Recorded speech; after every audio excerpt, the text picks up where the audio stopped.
على مساحة 2200 متر، ودي إجمالي المساحة بتاعة الأرض مقام فيلا 350 متر، ودي الفيلا بتاعة عرضنا النهاردة. إطلالات الفيلا بتاعتك كلها بانوراما مطلة على المسبح وعلى الجاردن وعلى الأشجار. تنسيق المباني وتنسيق الفرش وتنسيق الجاردن ممتاز جدا. الأول خلينا نبدأ العرض بتاعنا بالصلاة على سيدنا النبي، ودعمك لينا باللايك والشير والكومنت الإيجابي يسعدنا كتير. ولو انت مهتم بالمزيد من العروض العقارية فتعمل سبسكرايب للقناة عشان يجيلك كل الإشعارات اللي من خلالها تشوف كل العروض العقارية اللي احنا بنعرضها. واحنا بنستمتع بالعرض بتاعنا خلينا اتكلم معاك عن اللوكيشن واللوكيشن برايم واشرح لك اللوكيشن كويس. احنا في كومباوند المصرية على طريق ابو غاري بالكيلو 58، طريق مصر اسكندرية الصحراوي. انت في الجهة المقابلة للريف الأوروبي. انت خارج نطاق مدينة سفنكس، يعني انت بينك وبين كاردون مدينة سفنكس حوالي 2 كيلو، يعني انت بره مدينة سفنكس.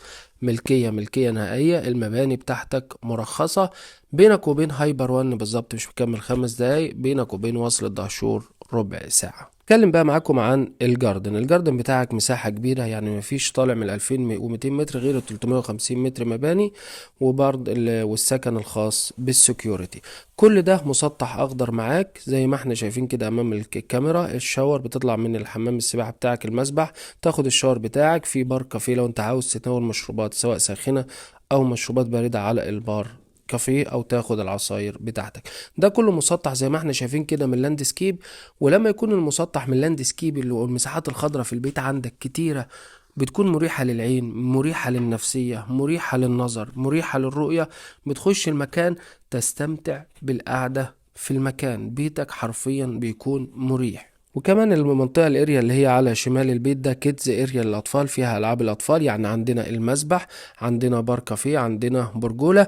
بص بقى ركز معايا على القعدات اللي موجودة في كل مكان. لو عندك ضيف هتحتار تقعده فين؟ هتحتار تقعده في الجاردن في البرجولة، هتحتار تقعده في التراس اللي فيه قعدتين جمال جدا في البيت بتاعك فيه 2 قعدة، او في مقر المضيافة. وفي عندنا غرفة كبيرة جدا معمولة للضيافة رايحين عليها نوريها لكم. دي كلها زجاج سيركوريت بإطلالة بانوراما كلها على الجاردن وعلى البول بتاعك. دي تقدر تسابل فيها الضيوف، لو معاك ضيف هتقدر تسابله هنا.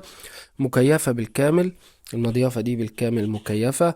السقف بتاعها جبسون بورد بديكورات وحاجات جميلة جدا، فيها 2 تكييف، فيها شاشة التلفزيون، فيها تويلت للضيوف. زي ما احنا شايفين كده الستاير مغطية الزجاج اللي هو السيركوريت ده كله ستاير وإزاز بالإطلالة بتاعتك على طول على اللي اتكلمنا عنها الإطلالة البانوراما.